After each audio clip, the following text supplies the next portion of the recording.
Hello, my name is Erica, and I'm the Dyslexic Trekkie.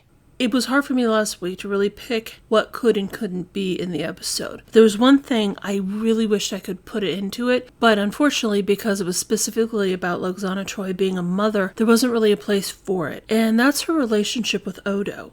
We first meet Lwaxana Troi on Deep Space Nine in the episode Forsaken when she's working as a diplomat from Beta Z. She's a part of a team that's driving poor Dr. Bashir up the freaking wall because of how stuffy they are. Meanwhile, Lwaxana Troi is playing Dabo and getting her brooch stolen. We know it was stolen because she always wore it with that pink hair. Odo, being Odo, works out exactly what happened to it and returns it to her then and there. And this is enough to make her fall for him. Or at least become interested. The thing about the two of them is Odo's probably the first asexual to be shown on television, where Lwaxana Troi is sexuality personified. She's always looking for a new guy. She wants to fall in love and get married and have the happily ever after. And she picks the one guy who's just not really into that. We find out at another point that he's never had a relationship, never had sex, never saw a point to it. But she is who she is, and she pursues him relentlessly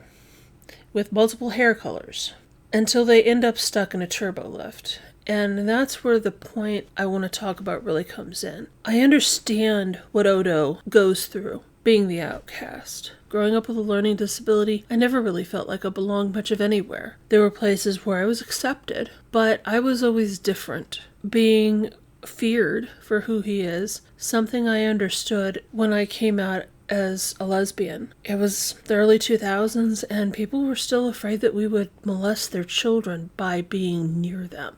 I mean, let's face it, there's still parts of the population that consider us walking, talking sexual acts. But Odo was just who he was. And that time in the turbo lift is something I think a lot of us can relate to. Lwaxana has put herself out through the entire episode in this very grand way, getting very physical with him, whether he really wanted it or not. But when push came to shove and he needed somebody to be sensitive with him, she was there. Throughout the series, we learned that Odo needed to turn into a liquid every 16 hours, basically twice a day. And if he didn't, we knew something bad happened. We just knew he needed it. I kind of equate it to our need to sleep or to rest. I mean, I think holding his position as the figure we see has got to be like holding a muscle all the time. At some point, you've got to relax. And we see him start to turn more and more into a liquid state. And Lwaxana does probably the sweetest and slightly strange gesture of kindness she could. She shows what she looks like without her hair. And she doesn't look bad, but she looks ordinary, and that's not something she's ever wanted to be seen as. In that moment, I think we see who Lwaxana is outside of all of the pomp, all the circumstance, all of the grand behavior and larger-than-life personality. She's somebody who would do what she needs to for a friend. We know through later episodes that she falls for Odo, but he can't. He's already in love with somebody else. And as much as I really like the relationship that he and Major Kira have, I'm a little sad that nothing ever came of Lwaxana and Odo. Could they have ever happened? I'm not sure. I don't know if he ever saw her that way or was inclined to see her that way. I mean, we know even at the mature age she is in the show, she's an incredibly beautiful woman. But I think Odo looked for something different.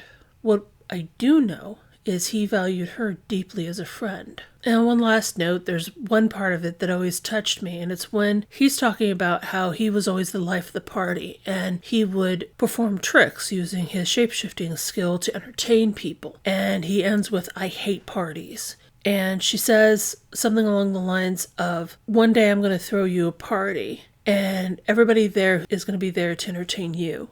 I like to think she actually did it. I'm pretty sure he would have hated it, but I think he would have also appreciated it. I think they took each other as they were. She accepted that he couldn't love her, and he accepted that she did love him. It's one of the friendships in the franchise that I've always been touched by.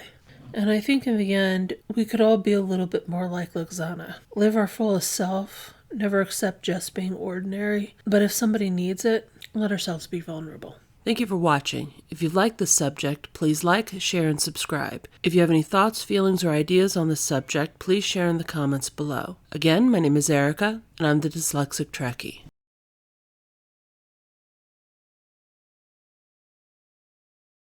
Ensign Bradbury would like to file a complaint.